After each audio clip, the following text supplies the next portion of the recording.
Hello everyone, this is Neelam Singh from ABD School. Today we will read the chapter The Fun They Had. Actually, this chapter is written by Isaac Asimov, and he was an American writer, and he his most of the works are related to science and fiction. So जो ये story है ये भी उन्होंने science को ध्यान में रखते हुए लिखा है, और इस स्टोरी में उन्होंने ये लिखा है कि ये जो साइंस है और जो टेक्नोलॉजी जो इतनी तेज़ी से आगे बढ़ रही है, आने वाली लाइफ में ये इतनी तेज़ी से आगे बढ़ जाएगी कि आज जो स्कूल्स में ह्यूमन टीचर्स पढ़ा रहे हैं शायद उनकी जगह अब टेक्नोलॉजिकल फिगर से लेने वाले हैं। और The story begins with two children named Margie and Tommy. It takes place in the world of future where computers dominates everything. Okay. Actually, this chapter throws light on the technological world we will have in future. So it is set in future where two children discuss on the real book and the system of earlier schools.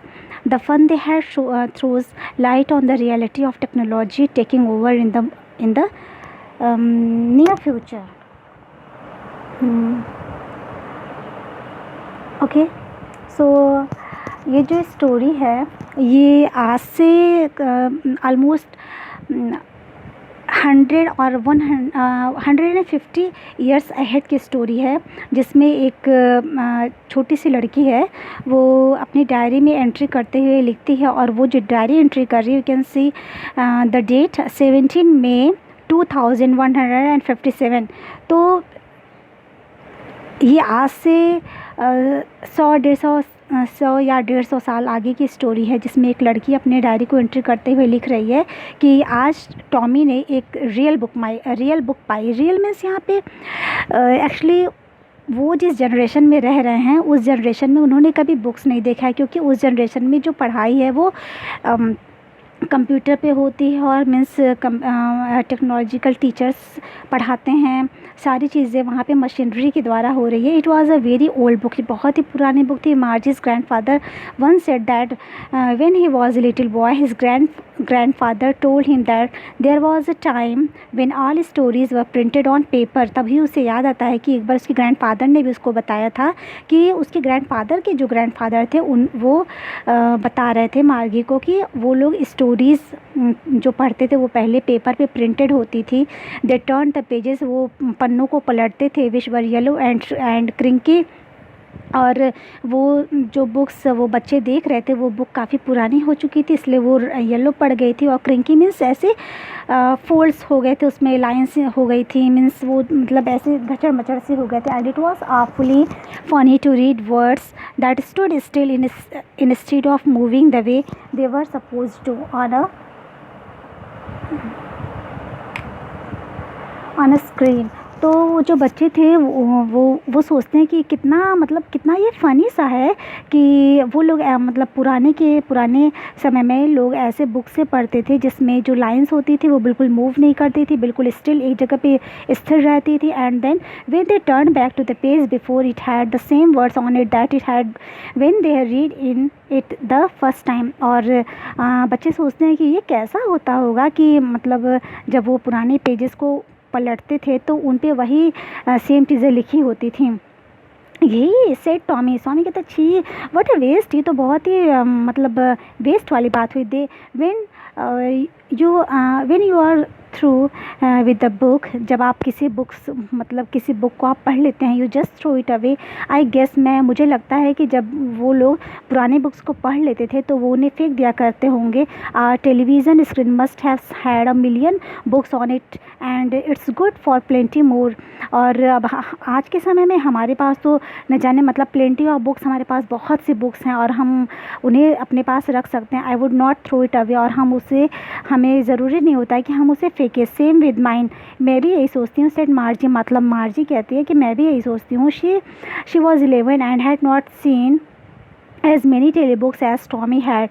He was 13. मार्जी जो है वो कहती है कि मैं भी यही सोचती हूँ। मार्जी 11 इयर्स की है और टॉमी जो है वो 13 का है। तो टॉमी को ज़्यादा एक्सपीरियंस है इन सब बातों की। She said, where did you find it? कहती कि तुमने कहाँ से पाई? In my house, he pointed without looking, because he was busy reading in the attic.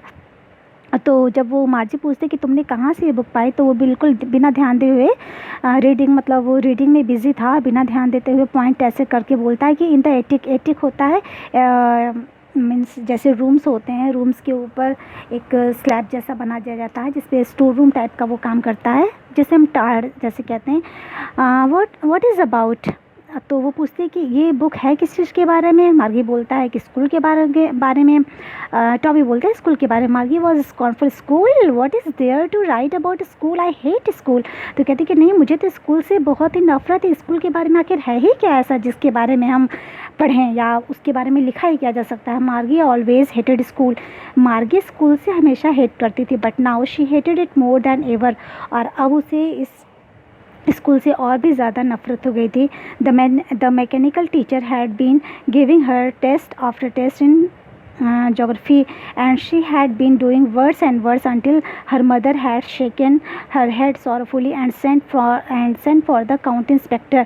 उसे ज्योग्राफी से इसलिए और स्कूल से इसलिए इतनी नफरत हो गई थी क्योंकि जो उसकी ज्योग्राफी टीचर्स थे उसे बार बार होमवर्क पे होमवर्क दिए जा रहे थे और वो बार बार बुरा ही परफॉर्मेंस दे रही थी। जब तक कि उसकी माँ ने काउंटी इंस्पेक्टर को कंप्यूटर को ठीक करने के लिए नहीं बुला लिया। He was a round little man with a red face and a whole box of tools with dials and wires.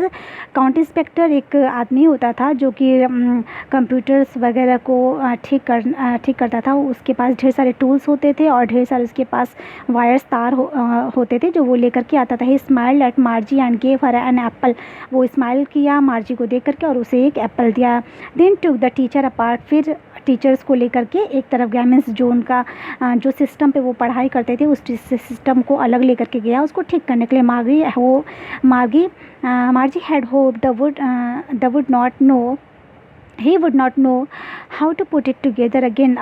मार्जी ये होप करती कि काश इसको आता ही ना हो कि कैसे फिर से इसको कंप्यूटर सिस्टम को ठीक करना है जिस पे कि वो पढ़ती थी। But he knew how all right and after an hour और so there it was again. फिर लेकिन क्या था, काउंटी इंस्पेक्टर को तो वो ठीक करने आता था।